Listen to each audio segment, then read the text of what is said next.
位观众朋友，大家好，欢迎收看《南方特搜报》，我是林嘉义。为五营国家英文中心推出玻璃路在高雄的舞蹈旅行计划，舞者将走访高雄28个地方，邀请大家一起随着玻璃路的旋律慢舞，一同感受高雄的美好。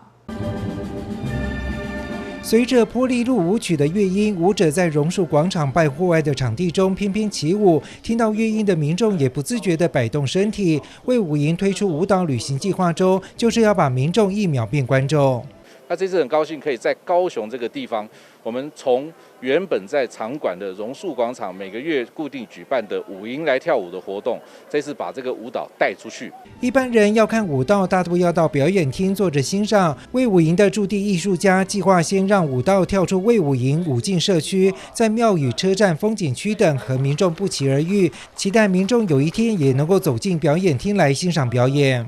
那他在公共空间走访了14区的很多的户外的环境，也希望大家可以去认识高雄这个地方有不同的场景。我们会去到新的建筑空间，我们也会去到旧的高雄的地方，然后透过新旧之间去认识、去想象我们的未来。这项巡演除了15位独立舞者之外，还邀请左营高中舞蹈班的学生一起加入，让他们在毕业前透过舞蹈旅行认识高雄，将在地的能量延续下去。那我相信藉由这样的一个计划的推动，有更多的市民可以体验艺术、亲近艺术，特别是由原先厅堂的一个节目能够带到户外，我想这是我们许多市民的福气。玻璃路在高雄舞蹈旅行计划4月23号起将展开14个行政区28场现代舞免费演出，以不搭台不架灯的方式和民众不期而遇。记者潘志光、赖昌邦高雄报道。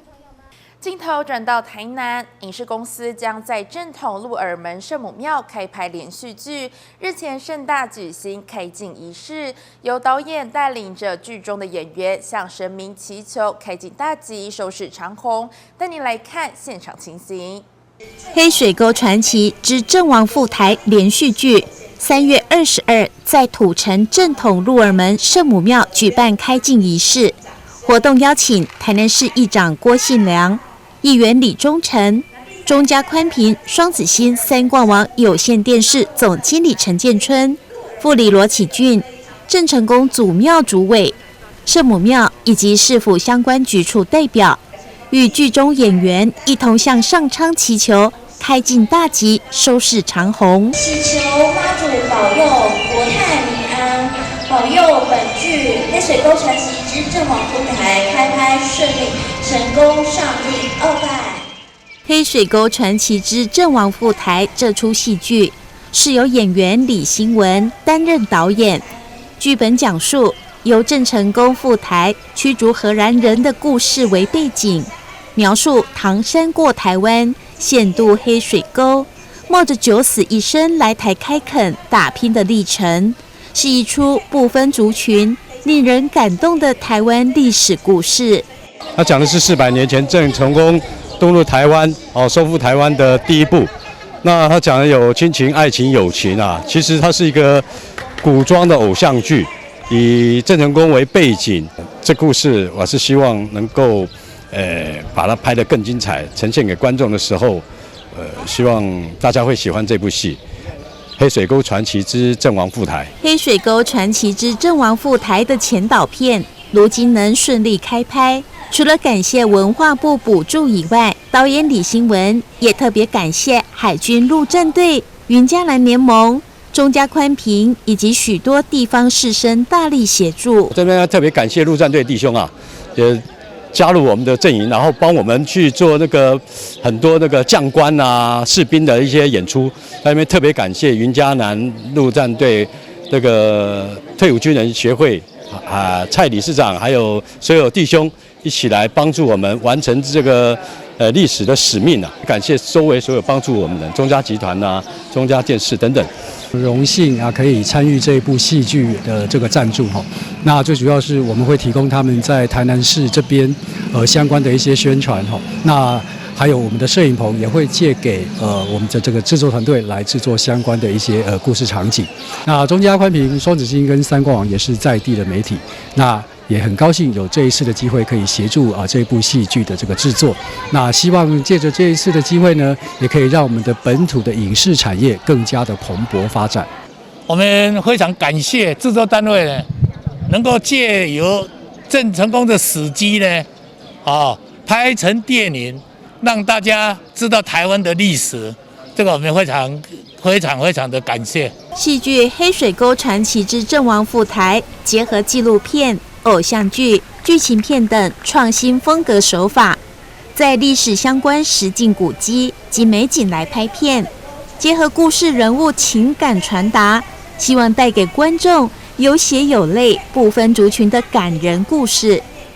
台南新闻张硕维采访报道。林园区位在高雄的最南端，因为当地的特殊地形，所以自古就被视为是军事战略要地。临近山区，不但有很多蜿蜒神秘的战备坑道，也遍布炮台和机枪碉堡。现在就跟着我们达人的脚步，一起感受当地过去的风华。一般人对于林园的印象大多停留在石化工业当中，不过早在2次世界大战期间，这里却是重要的军事战略要地。当时日军为防备美军发动登陆作战，因此征召当地居民在凤山丘陵开凿规模庞大的战备坑道，这也足以见证台湾在太平洋战争中的重要地位。1945年，日本怕那个美军从菲律宾攻过来，然后在高平溪口沙滩地登陆，所以他们在林园这个地方用这个坑道战备坑道准备迎接美军这个坑道根据资料记载它是有15公里它环绕整个骆驼山的高地然后通向海。伊这个隧道伊的规划到一个所在，有一个出，有一个出口。所以伊的隧道整个就是棋盘式的隧道，棋盘式的隧道，拄啊，甲迄阵越战的时阵，迄个越南的遐因所学的共款，就是易守难攻，所以迄阵当然伫这个迄个时阵有过身袂少人啦，有一寡对有炸药炸掉的，有当时放落来地死的嘛拢有啦。离开战备坑道之后，接着我们跟着达人的脚步，来到一处大树林立且杂草丛生之地。据说这里是高雄最大的石灰窑聚落。当年依傍珊瑚礁隆起的凤山丘陵，建筑业蓬勃，专门提供起大厝的建材。不过随着产业没落，现在多处古石灰窑遭破坏，埋没在荒烟蔓草之间，相当可惜。这就是石灰窑，石灰窑伊就是用迄鹿骨石，这款鹿骨石落去烧。小小的变石灰，石灰会使起厝，所以伫潭头这个所在，人讲潭头北驶牛车，中厝这个起大厝，中厝这个就是因为清水岩骆驼山这个现成的一个石灰一个是起厝的好材料所以阮中厝这个所在，个足侪人从事建筑业这个行业。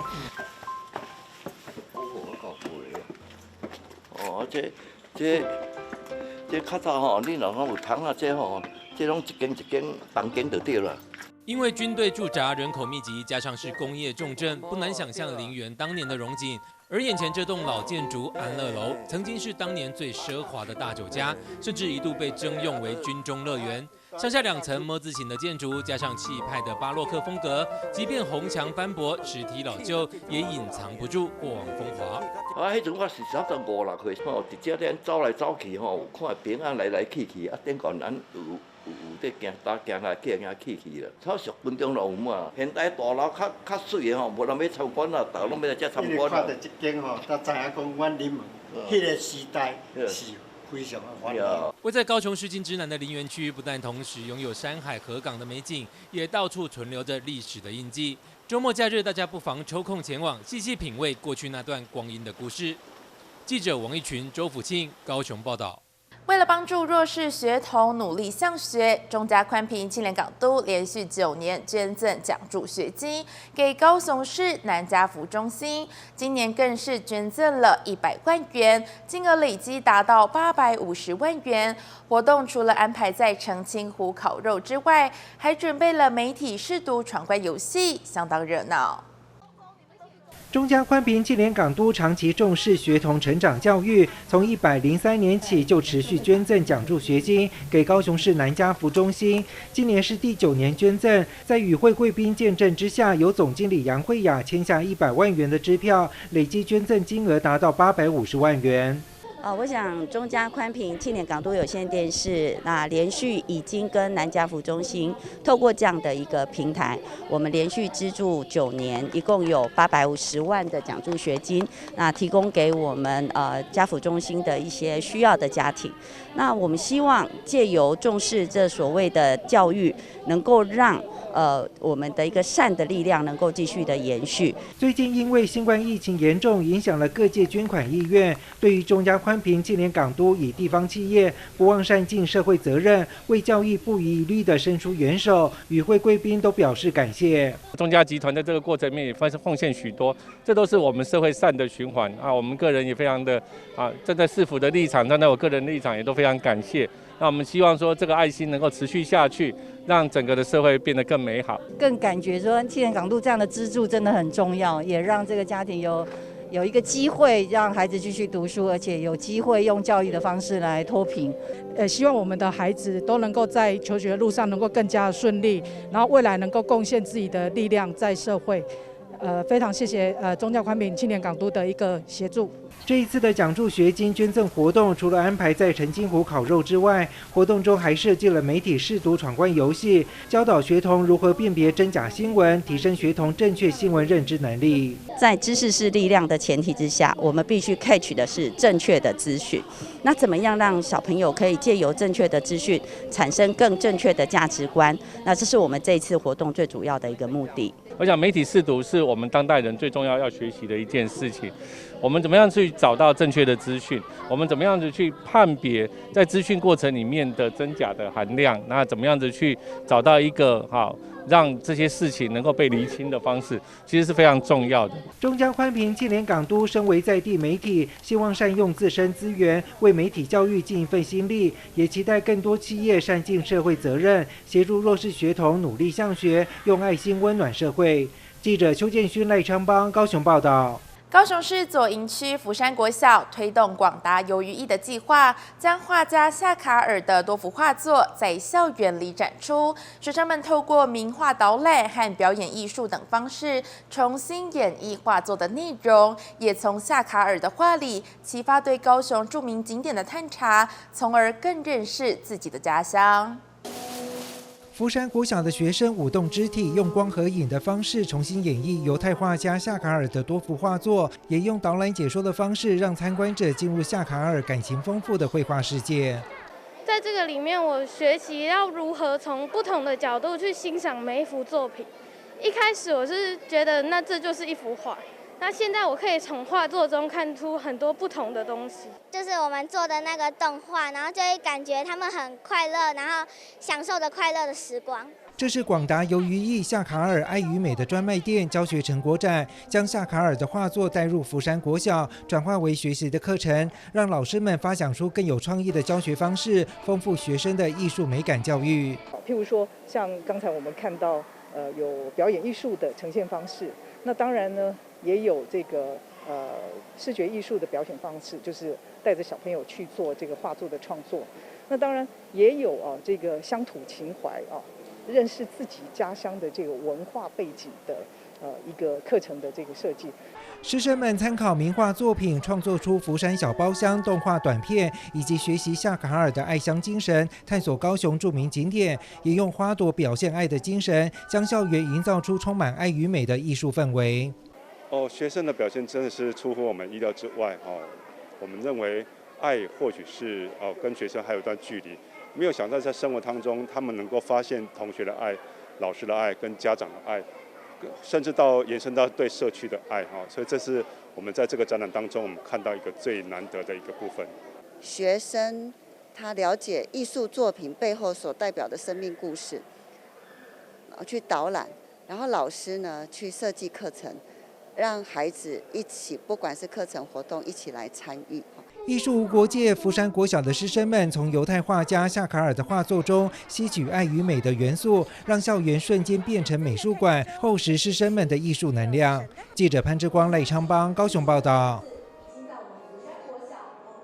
高雄3名高中棒球队继去年取得第3名之后，今年更是打败众多强敌，进一步勇闯木棒联赛总决赛，追平队史纪录。虽然在冠军赛当中输给平镇高中，但已经是虽败犹荣。年轻小将们也将热血追梦的身影，深深地刻在球迷的心中。配合一声声的清脆敲击声，棒球在天空画出美妙的弧线。这是3名高中棒球队的下午练习。刚结束联赛赛程的他们，虽然在最后一战中不敌强敌平镇，没有拿下冠军，但也是相隔多年再度闯进总决赛，拼了队史纪录，留下一个没有遗憾的赛季。当然，大家也希望3名高中能一举拿下冠军。那事实上就是说实在的，跟平镇高中实力上有点差距。当然，教练团这边还是积极的在训练下一批高1、高2的选手，然后就展望明年哦，因为去年第3名，今年第2名，那想想看，明年应该可能就可以晋升到第1名。而对于学生棒球来说，每次联赛的结束就代表了有一批的学生即将毕业。面对未来战力的影响，教练也提出了较为紧迫的部分。明年3名高中的投手战力，他还是蛮优秀的。那最主要就是野手方面可能毕业，我们今年毕业了几个中心打者，那我们也希望在学校里面的高1、高2的学弟，能趁这段时间再加强自己，然后把毕业的学长留下来的位置把他们顶上来。在赛场上奋力呐喊、耀眼夺目的球员们，其实私底下面对镜头也是非常腼腆。但提到比赛过程时，眼中散发对于棒球的热情，却是货真价实的。其实，在打冠军赛的时候不会紧张，因为毕竟我们已经没有什么压力，我们已经把我们的目标已经达成了，很享受那一场比赛了。只可惜我们后面没有把握住了。未来可能先去读大学吧，然后因为觉得自己的心智还不够成熟，所以想先去大学多磨练个几年，可能再出来选秀。对于输掉冠军赛，教练与球员们其实并没有太多遗憾，更多的是对于自我的要求与未来的展望。教练最后提到，最心疼的其实是球员们在今年面对疫情带来的波折，仍是刻苦练习且毫无怨言，也希望毕业的球员们都能有更好的发展。记者邱玉婷，3民区报道。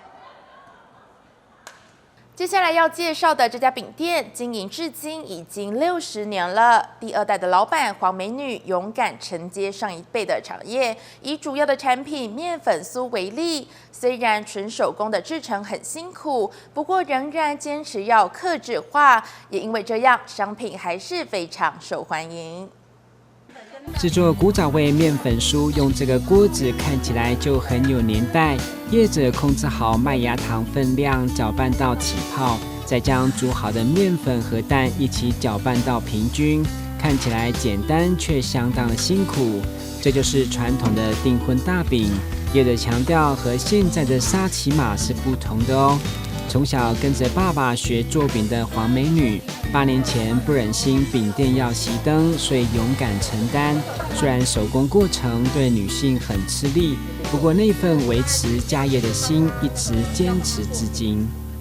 古早味是因为当初爸爸年纪大了啊，是想说回来陪伴他们，让他就是老人家有可以这样子动辄跟客人再继续维持聊天的，最主要是就是真的是回来陪他们2个啦，那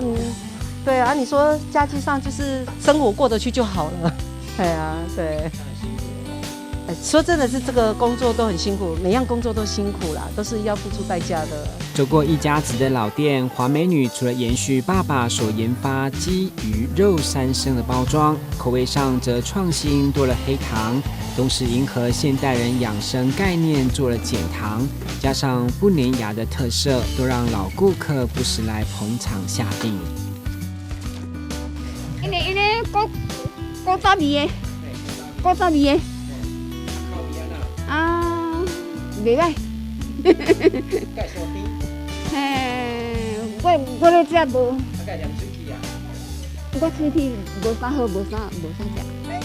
在客人眼中的古早味，因为是素食，所以成为各大庙宇神明生日拜拜的贡品之一，让饼店持续以手工客制化来永续经营。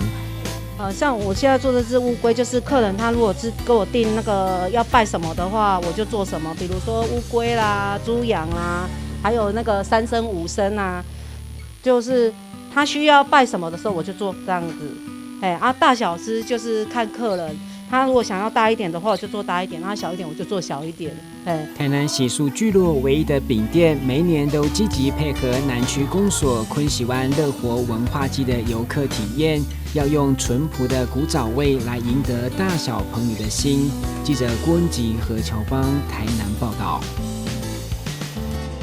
台南佳里的理化社区关怀据点受到民间单位的捐赠40万元的经费，让他们可以改善电力不足的问题，也能够扩充硬体设施。透过举办轻盈一起包粽的活动，增加里民之间的互动，也将包完的粽子赠送给社区内的独居长辈，非常温暖。来到佳里区的理化社区，活动中可以看到许多长辈们在教大家如何包粽子。这次因为台湾集中保管结算所股份有限公司捐赠40万的经费，让社区的理事长李黄立敏表达万分感谢。借由这次的机会来改善电力不足的问题，并强化硬体设施。我理化社区理事长我李敏姐啊。这届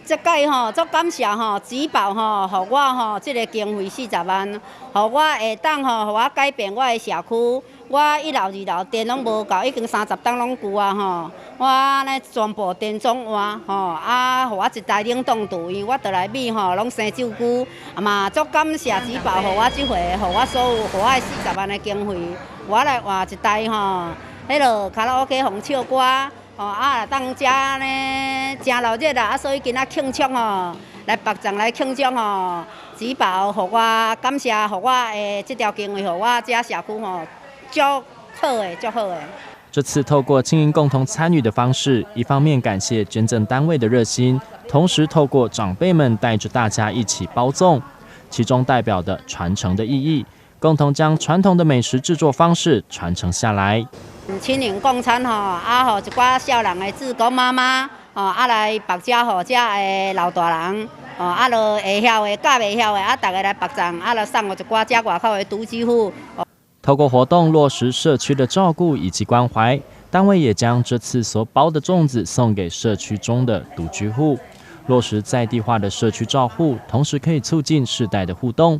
善用高龄长辈来传承他们的生活智慧与经验。记者刘品言，台南市立安南医院脑中风中心为了提升中风患者更多治疗的选择，特别引进了智慧外骨骼机器人系统，帮助病人在中风后复健有更好的进展成效，借此提升脑中风患者有更好的康复与生活品质。台南市立安南医院引进智慧外骨骼机器人的复健系统。主要分作上肢与下肢，上肢正式名称为穿戴式动力手部复健器，利用好的一手带动患者瘫痪的另外一只手，让病人重新找回动作控制的感觉，促进左右大脑的那个就是连接，就是达到动作的进展。那等一下要请你就是用手指把这个杯子握起来之后，拿到嘴巴前面，再往前伸，手再打开啦。好，那我们可以开始哦。对，然后就是搭配具有功能性的训练啊，让病人就是学习到这些技能之后，可以就是在日常生活中去运用。而下肢外骨骼机器人也能说是动力式的下肢助行器，利用动作感测器的侦测，患者一开始动作，给病人及时的助力。例如这名37岁男子在中风瘫痪1个多月，原本走路不稳，爬楼梯2步才能登上1阶。靠着下肢外骨骼机器人复健，很快就能1步1阶。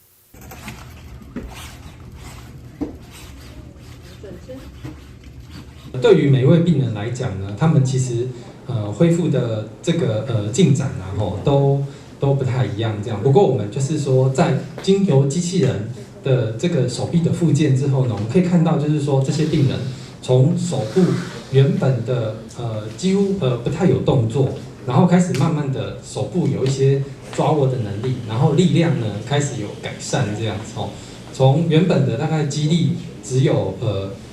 一分左右这样子哦，那可以1分到2分之间这样，可以进步到2分到3分之间这样子。那手肘的弯曲的话呢，也从原本的大概只有2分左右的肌力呢，进步到有3分的肌力这样子哦。所以其实这个对病人来说呢，进步是非常显著。安南医院院长林胜哲表示，这种智慧外骨骼机器人复健系统很适合中风急性期的病人复健，最好的复健期在3到6个月内。不过院内也有一名中风8个月的男子，经过2个礼拜5次上肢外骨骼机器人复健，目前也能自己拿杯子就口。虽然目前该系统复健必须自费，不过院长强调有成效才是重点。记者林根台南报道。